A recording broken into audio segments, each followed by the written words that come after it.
오늘 소개할 만화는 게타로보의 작가 이시카와 케네스 컬킬러 사기왕입니다.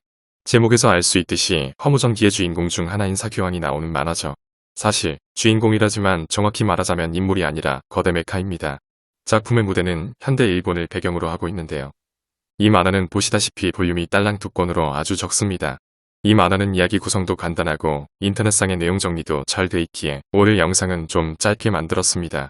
그럼 TMI와 감상평은 나중에 말하고 바로 스토리 소개로 넘어가겠습니다. 옛날 옛적에 한 왕자가 있었습니다.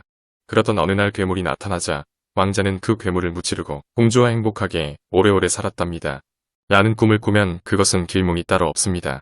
하지만 이런 꿈은 어떨까요? 몸에 무슨 촉수 기계 같은 것이 달라붙는 거 말입니다. 이것은 영락없는 개꿈입니다. 요즘 따라 이런 개꿈을 계속 꾸고 있는 이 소년이 바로 이 만화의 주인공 이치몬주고가 아니라 시마모토 슌. 천덕꾸러기 여동생과 친동생이나 다름없는 애견제. 그리고 현모양처 어머니와 함께 분주한 아침을 맞이하는 것을 보면 도쿄의 다른 여느 집들처럼 그저 평범하게만 보이는데요. 사실 따지고 보면 그렇게 평범한 가정은 아닙니다. 슌의 아버지는 발명품의 특허류 하나로만 통장에 25억 8천만원이 꽂히는 천재 과학자였기 때문입니다. 게다가 그는 요즘 하루종일 연구소에 틀어박혀 자신의 꿈이었던 정의를 위해 일하는 철인 28호나 자이언트 로봇 같은 것을 개발한다더군요. 이 남자가 바로 슌의 아버지 시마모토 헤이아치로. 그 외모와 이름만 놓고 보면 과학자라기보다는 격투게임 캐릭터같이 생겼네요. 그는 자신의 오랜 꿈인 정의의 로봇을 만들기 위해 셀프 오거나이즈 칩이라는 것을 개발합니다. 셀프 오거나이즈 칩. 줄여서 말하면 SOC. 그것은 마치 생물처럼 스스로 움직이고 먹이만 있으면 그것의 구조를 학습해 독자적으로 진화를 해나가는 메카세포입니다. 그러던 어느 날 시마모토의 연구실에 과학기술청 직원들이 찾아오는데요. 그런데 제기놈들에게서 뭔 냄새라도 맡았는지 다짜고짜 입질부터 하는군요. 아니나 다를까 이놈들은 산업 스파이인 모양입니다. 결국 제기놈들의 총에 쓰러지고 마는데 이어서 놈들은 슌을 인질삼아 헤이아치로에게 빨리 연구실의 문을 열라고 협박했습니다. 녀석들은 분명 안에 있는 SOC를 노리는 것일 터. 하지만 아버지와 아들의 환상의 콤비로 금세 산업 스파이를 때려잡죠. 둘 다 생긴 대로 잘 싸우는군요. 한 손으로 악당들을 진압하는 헤이아치로를 보면 미깝접니다. 슌은 오늘에서야 아버지가 개발한 SOC를 눈앞에서 봅니다.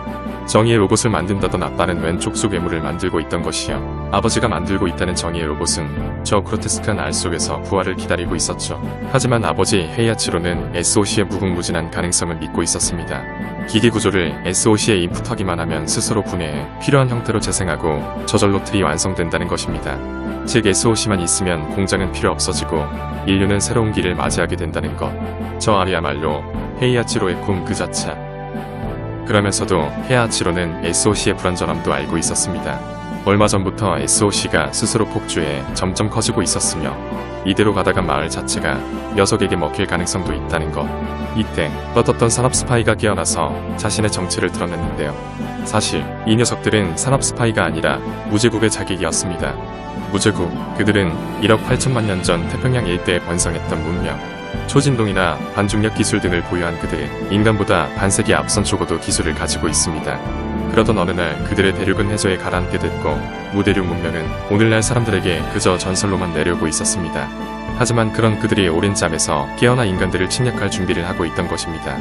그들이 인류를 침략하는 목적은 본래 자신들 대륙의 일부였던 일본 열도를 되찾기 위해서라는 것이었습니다. 고향을 잃어버린 그들은 지금은 거대한 물고기 요새 등의 도시를 만들어 살고 있었습니다. 무제국을 이끄는 자는 루이오나 18세. 그는 인간들을 그저 가축으로만 여기고 있었습니다. 이오나를 포함한 무제국인들은 아름다운 것만을 추구하며 주한 것은 배척하는 게 특징이었습니다. 얼마 뒤 무제국의 로봇이 헤이아치로 연구소를 습격합니다. 그런데 검은 로봇이 뭔가 철인 28호의 라이벌 로봇 블랙옥스를 닮았군요. 그렇다면 철인 28호처럼 통통한 정의의 로봇이 아래서 깨어나 이 녀석들을 상대해야 할 터. 아래서 뻗어나온 정의의 로봇의 팔.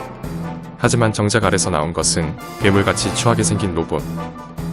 이딴 게 어딜 봐서 정의의 로봇. 철인 28호보다는 인베이더를 닮았는데. 아무튼 물고 뜯고 핥히는 그 로봇의 전투 방식은 메카라기보다는 흡사 야수에 가까웠습니다. 헤이아치로는 그런 행동을 보고 본능적으로 직감했죠. 메카세포 SOC가 분명 충견잭을 흡수했다고. 예상을 뛰어넘는 모습으로 탄생한 로봇의 이름은 사기왕. 무제국 성경의 습격 때문에 예상보다 빨리 부활했던 것이었습니다. 미숙아로 태어났기에 아직 하체는 완성되지 않았군요. 사기왕을 본 이오나가 말했습니다. 참으로 보기 흉하고 역겹도다.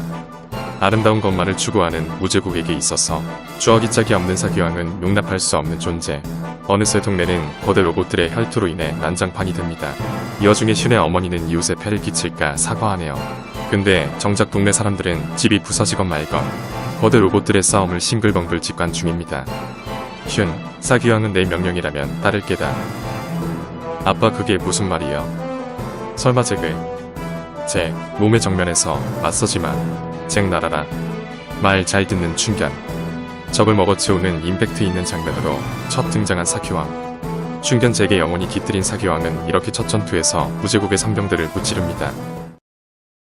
예상보다 빨리 부활에 불연전했던 사기왕의 몸은 어느덧 꼬리까지 자라 있습니다.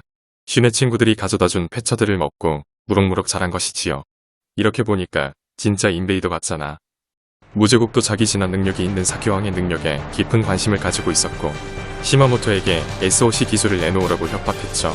그들은 초진동 무기를 사용하는 전투 메카들로 도시를 파괴하기 시작했습니다. 이에 맞서는 우리의 사기왕. 슌은 딱히 콕피실에게 존재하지 않는 사기왕의 어깨에 타며 무제국 메카들에 맞섭니다. 적 로봇 병기 중 하나는 모든 물질을 베는 초진동 검으로 무장하고 있었는데요.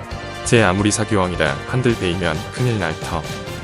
이 와중에 헤이아치로 박사는 아들레미가 목숨 걸고 싸우고 있는데 술판 벌이며 싸움을 직관하고 있습니다.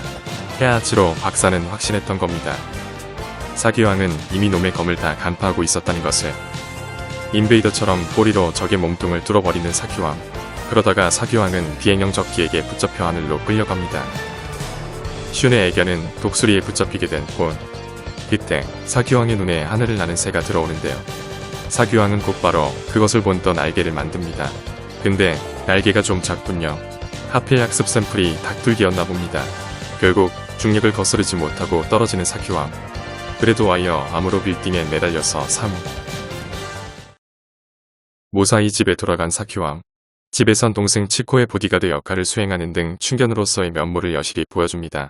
이렇듯 사기왕은 가족의 말을 고분고분 잘 따르는 애견임에는 틀림없었지만 끊임없이 환경에 맞게 진화하는 무시무시한 메카인 것도 사실. 무제국은 일본을 점령하기 전에 어떻게든 사기왕이 쓰인 SOC 기술을 손에 넣고 싶어 했습니다. 그래서 그들은 시마모토가의 자객들을 보내죠. 그 과정에서 슌은 자객 한 놈을 사로잡는데 나르시스트 집단인 무대륙 놈들은 그 와중에도 자신의 아름다운 얼굴만은 상처 입히지 말라고 애원했습니다. 곧이어 등장한 무제국의 메카. 우리의 집 지키는 개 사기왕도 불청객의 냄새를 맡고 싸울 준비를 합니다. 사기왕과 무제국 메카 사이 육탄전이 벌어지는 가운데 슌에게 사로잡혔던 자객이 얼굴을 다치고 맙니다. 아름다움을 추구하는 그들에게 얼굴을 다치는 것은 죽는 고통과 마찬가지. 녀석은 결국 냉정함을 잃고 메카를 막무가내로 조종해 공격을 합니다. 녀석의 칼날 공격에 사기왕은 팔을 잃게 되는데 그때 사기왕은 얼마 전에 슌이 보여준 공룡도감을 떠올립니다. 스테고사우루스가 그려진 그림이었죠. 순간 자신의 등에서 스테고사우루스의 것과 같은 뿔을 만드는 사기왕. 검룡이 된 슌의 애견은 적의 공격 패턴을 모방하며 몸통회전 기술로 적의 몸을 반토막냅니다. 인류의 평화는 나와 사기왕이 지킨다. 물론 이웃들 집을 또 부셨으니 일단 도계자부터 받고 변상하는 건덤. 슌은 사기왕이 지닌 미지의 힘에 대해 알아보기 위해 도서관에 갔습니다. 평생 책과는 담쌓고 살았던 그였지만 말이죠. 그곳에서 슌은 악마와 관련된 중세 서적들만 살펴봤습니다. 마침 날개가 달린 악마의 사파를 본 슌은 직감했죠. 이거라면 사기왕이 큰 관심을 보일 거라고. 지난 싸움에서 사기왕의 등에 난 날개는 분명 악마의 날개였으니 말이죠. 슌은 서둘러 연구실로 향했습니다. 하지만 슌이 연구실에 도착했더니 군인들이 사기왕을 결박해 놓은 게 아니겠습니까? 군인들에 의하면 정부 차원에서 사기왕을 관리하는 게 더 안전하다는 논리였습니다. 슌은 군인들을 해치며 사로잡힌 사기왕에게 악마의 그림을 보여줬는데요. 악마 그림을 보자 사기왕이 유독 과하게 반응하는 것이었습니다. 한편 슌과의 싸움에서 살아남고 무제국으로 복귀한 자객 주마로. 하지만 무제국은 아름다움만을 추구하는 곳. 얼굴이 취해진 주마로는 결국 이오나에게 무시당하고 맙니다. 아름다움을 잃은 주마로는 정신이 나간 모양인지 제멋대로 행동하기 시작하는데요. 명령 없이 무제국의 최신의 병기에 탑승한 것입니다. 그 최신 병기의 이름은 바르가스. 그것의 하부에 있는 부체는 작은 블랙홀이나 다름없었고 이 메카 단독으로 도쿄를 통째로 날려버리는 게 가능했습니다. 하지만 바르가스의 탄인물이 정신 나간 주마로였기에 무제국도 안심할 수는 없었습니다. 녀석이 바르가스를 타고 지상의 방사능을 흩뿌린다면 무제국의 지상 정복도 의미가 없어지기 때문이었죠. 도쿄로 간 주마로는 역시 지상을 닥치는 대로 유린하기 시작했습니다. 잃어버린 내 얼굴의 원한을 이제야말로 갚아주마. 그대로 바르가스의 파워가 계속 올라가다간 지상은 모두 방사능으로 오염될 터. 이때 사기왕도 위험을 감지한 것일까요? 사기왕의 등에서 슌이 보여준 악마의 날개가 자라나기 시작하며 스스로 포박을 푼 것입니다. 그리고 사기왕의 얼굴에서 수많은 척수가 나오며 슌을 감싸기 시작하는데 이를 통해 슌은 사기왕의 마음을 느낄 수 있었습니다. 엄청난 위험이 다가오고 있다는 것을. 사기왕은 슌을 촉수로 끌어들여 자신의 머릿속으로 가져갑니다. 거기엔 어느새 콕핏이 있었죠. 그리고 악마의 날개를 활짝 펴고 날아오르는 사기왕. 사기왕이 도심에 도착했을 때는 이미 사단 단위의 군대가 바르가스에게 대파당한 상태. 도시 또한 쑥대밭이 돼 있었습니다. 이때 슌의 콕핏의 이오나의 얼굴이 비치는데요. 그는 바르가스가 폭주해 폭발을 벌인다면 도시는 원자 폭탄급 폭발에 휘말릴 것이라 경고하고 슌에게 바르가스가 도쿄를 괴멸시키는 것을 막는 방법을 알려줍니다. 바르가스의 콕핏 내부로 들어가서 중력 차단 장치를 가동시키면 메카를 멈출 수 있다는 것이었죠. 하지만 바르가스의 콕핏은 이미 방사능으로 과열된 상태. 슌이 그곳에 들어가면 살아 돌아온다는 보장을 할 수 없었습니다. 그럼에도 불구하고 상남자 슌은 그 콕핏 내부로 들어가기로 결심합니다. 어머니는 그런 슌을 말리지만 아빠 헤이아치로는 말리기는커녕 동료함. 슌이 콕핏 내부로 들어가려 하자 사기왕은 자신의 메카세포로 슌의 몸을 덮어주는데요. 그렇게 완성된 모습은 흡사 사기왕 그 자체. 콕핏 내부로 들어가 주마로 몸싸움을 벌이는 슌. 이때 사기왕 입안에서 웬 괴물 입 같은 게 나가서 주마로를 씹어버립니다. 이거 완전 에이리언인데. 결국 중력 차단 장치를 성공적으로 가동시키는 슌. 그로 인해 바르가스는 우주 멀리 날아갑니다. 그리고 그대로 원자로가 파열돼 사기왕과 함께 폭발하고 말죠. 그것은 지구에서도 보일 정도의 말 그대로 원자 폭탄급 폭발. 그런데 사기왕은 그 엄청난 폭발 속에서도 몸의 일부만 손상된 채 살아있었습니다. 비록 기능은 정지됐지만 우주를 부여하고 있었던 것이죠. 하지만 무제국이 인간들보다 먼저 선수를 쳐 사기왕을 노획하고 맙니다.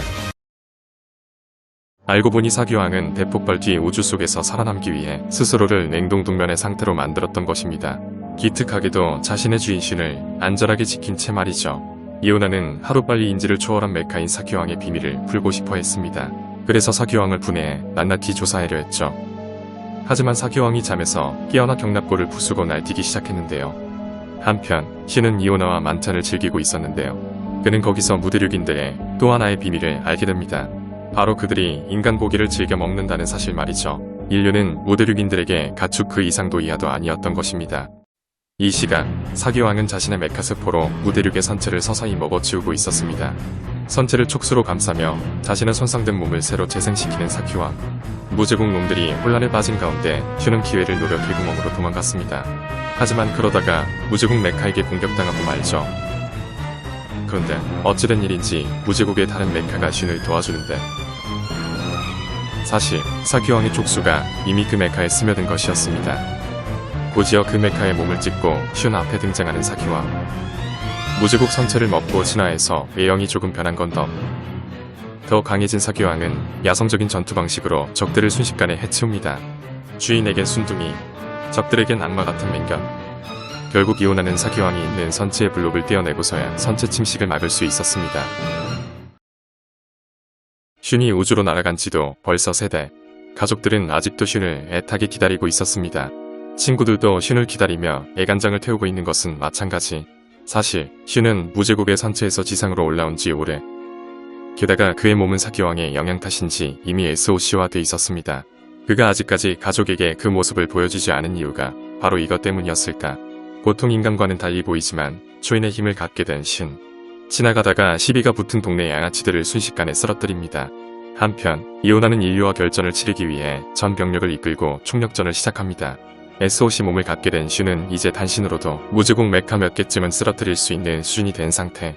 그리고 더 강해진 건 슌만이 아니었습니다. 지난 3달 동안 우주, 해저, 지중을 떠돌며 수많은 절찌꺼기들을 먹어치운 사기왕이 있었죠. 우리가 그동안 얼마나 진화했는지 보자. 지중에서 튀어나온 무제국 메카를 찢어버리는 사기왕. 이오나가 예상했던 대로 엄청난 에너지를 분출하는 사기왕이었습니다. 하지만 무제국도 이에 대비한 비장의 무기가 있었으니 바로 움직이는 요새 자파다이아였습니다. 사기왕의 세포로 만들어진 자바다이아는 외부에서 메카들을 무한정 생산할 수 있었습니다. 자바다이아에서 쏟아져 나오는 메카들로 인해 도시에서는 지옥도가 펼쳐지는데, 그런데 이때 도쿄의 거리가 마치 생물처럼 움직이기 시작하는 것이었습니다. 도쿄 지중해 넓게 퍼진 사기왕의 촉수가 땅을 움직이고 있던 것입니다. 이대로라면 사기왕은 도쿄뿐만 아니라 일본 열도 전체를 먹을 터, 이오나는 이제 가능한 모든 수를 써서라도 사기왕을 막아야만 했습니다. 한편 자바다이아에서 끊임없이 쏟아져 나온 무제국의 로봇들을 결국엔 헤이아치로 박사의 연구소까지 습격하는데요. 동네 이웃들과 슌의 친구도 그곳으로 함께 대피한 상태였습니다. 그곳에서 슌의 친구와 박사도 나름대로 저항해봤지만 역시 계란으로 허이치기였습니다. 적어도 마지막으로 슌의 얼굴을 보고 싶었거늘. 이때 땅속에서 사기왕의 촉수가 튀어나와 적의 몸을 휘감는데요.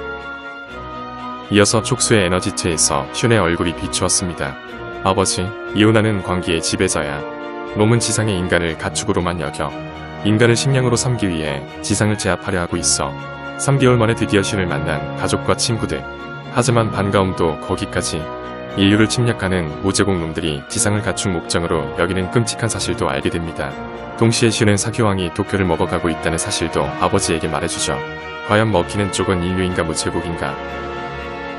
마침내 자바다야의 입부분에서 고출력의 빈포가 나가고 도시의 상당 부분이 초토화됩니다.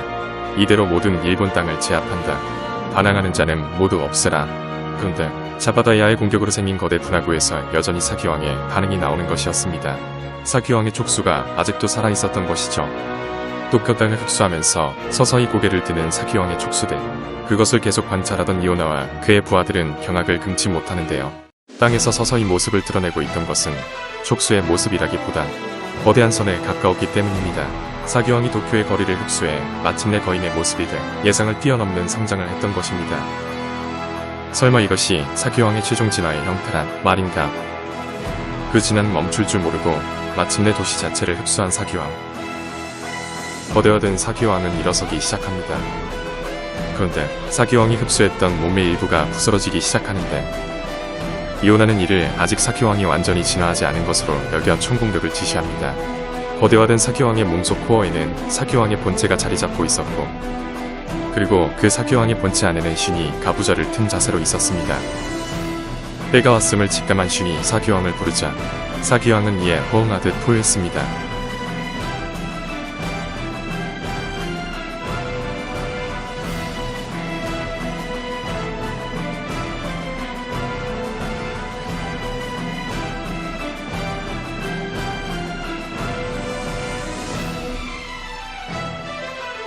스컬킬러 사기왕의 이야기는 여기까지입니다.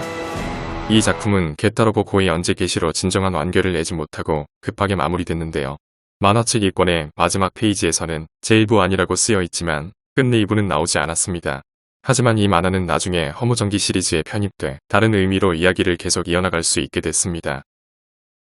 그럼 작가가 이 만화를 통해 무엇을 말하려 했는지 후타바샤 액션 코믹스판 단행본 권말 인터뷰에 실린 그의 말을 바탕으로 알아보겠습니다.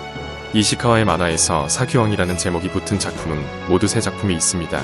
이런 문구를 쓴 것에는 딱히 특별한 이유는 없고 그냥 사기왕이라는 어감이 좋아서라고 합니다. 앞에 스컬킬러가 붙은 것은 작가에 의하면 아마도 편집자가 대충 넣은 게 아닐까 싶다는군요. 이 작품의 탄생 배경에는 당시 담당 편집자가 작가에게 오리지널 신작 게타로보를 만들자는 압력을 넣은 것에 있다고 합니다. 작가 자신은 그 말을 듣고 이제 와서 게타로보라니 라고 생각하고 있었고, 다이나믹 프로 쪽에서도 텔레비전 애니메이션화 이야기 없이 만화 단독으로 전개하는 것에 난색을 표하고 있었습니다. 다만 작가는 로봇 만화에 다시 한번 진지하게 임해보고 싶다는 생각이 들었기 때문에 이왕 한다면 게타로보가 아닌 새로운 형태의 로봇을 그릴 생각을 했다고 합니다. 그것은 바로 진화하는 로봇, 즉 스스로 자신의 몸을 만드는 로봇을 그리려고 생각한 것입니다. 이시카와는 이미 전작 허무천사 미로쿠에서 진화를 병기로서 이용한 인류라는 독특한 설정을 넣은 바 있는데요. 하지만 그 작품에서 진화라는 것은 어디까지나 인물의 대사로만 전해지는 관념적인 설정이었습니다.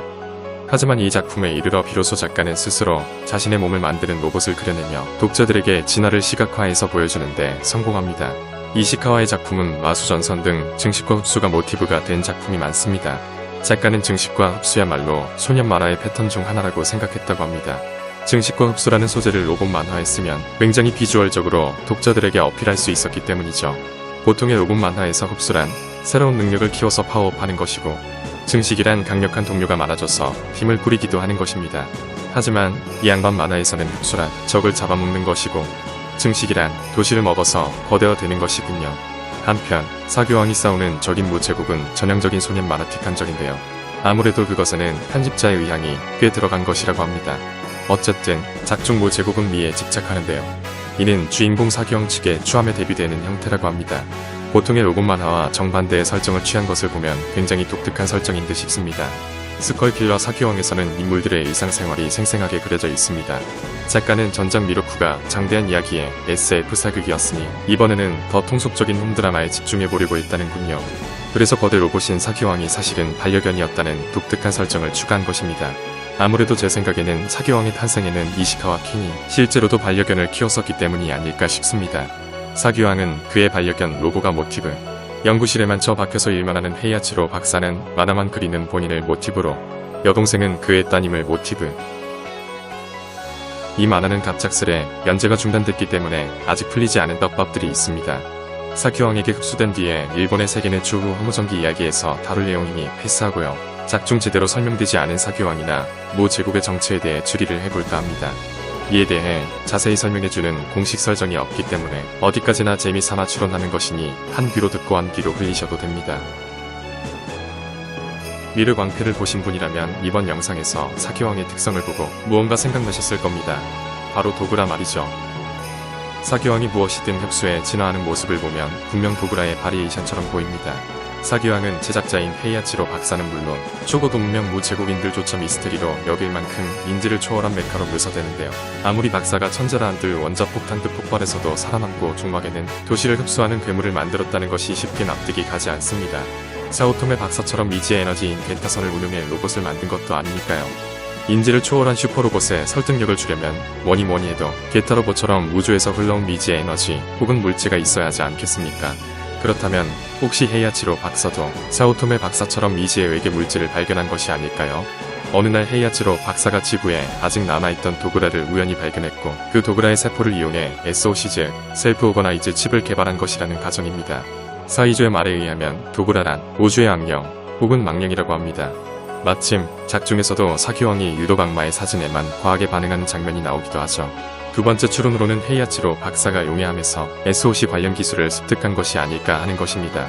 어느 날 박사가 우연히 용해함으로 가는 입구를 발견하고 그 안에서 용해의 백성들이 쓰던 무기의 소재를 가져와 그것을 바탕으로 SOC를 만든 것이라는 거죠. 마침 사스케가 탔던 용해함 기동병기와 사교왕은 그 모습이 제법 닮았습니다. 물론 다시 말하자면 그냥 추측입니다. 누가 뭐래도 사교왕은 천재과학자 헤이아치로 박사가 단독으로 만든 정의의 로봇이죠. 무 대륙 신화에서 모티브를 따온 무 제국은 다른 로봇물에서도 볼 수 있는 그저 흔한 악당처럼 보이는데요. 하지만 스컬킬러 사교왕을 허무전기 시리즈의 하나로 본다면 머리가 좀 복잡해집니다. 작중 무 제국인들은 일본 열도가 원래 자신들이 살던 땅이었다고 주장하기 때문입니다. 하지만 지난 미르 광편을 보신 분이라면 아시겠지만 사실 일본 열도는 마두룡이 지구로 내려와 형성된 것이지요. 마두룡이 일본 열도가 된 뒤에 무 제국 사람들이 그곳에서 문명을 번성시켰다는 말인가. 하지만 만화에서는 무 대륙이 일본과는 별개의 땅으로 그려져 있습니다. 작가가 인터뷰에서 말하길 무 대륙의 설정은 마두룡의 한 형태를 나타낸 셈이었다고 하는데요. 정확히 뭔 말인지는 모르겠습니다. 무 대륙 생김새를 보면 일본 열도와 떨어져 도저히 용처럼 보이지는 않기 때문이죠. 만화에서는 무 대륙이 어느 날 갑작스레 바다에 가라앉아 쇠퇴했다고 말합니다. 거대한 대륙이 하루아침에 바닷속으로 가라앉을 정도면 분명 엄청난 자연재해에 충격이 있었을 것입니다. 무 대륙의 멸망, 그것은 아마도 마두룡이 지구에 떨어지는 과정에서 생긴 충격 때문이 아닐까요? 일본 열도 크기의 마두룡이 태평양 한가운데에 떨어진다면 그 충격은 소행성 충돌 이상급으로 실로 엄청났을 겁니다.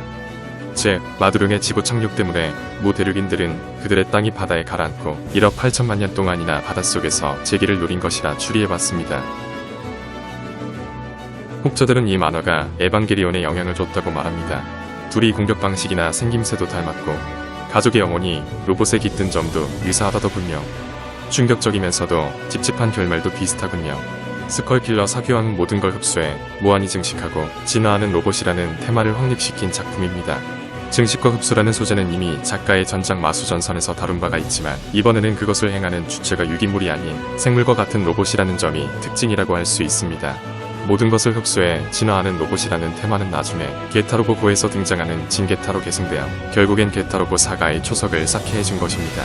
악당으로 오해받을 정도로 추하게 생긴 사기왕이 현재까지도 많은 사랑을 받는 진게타의 탄생에 기여했다는 점은 아이러니하군요.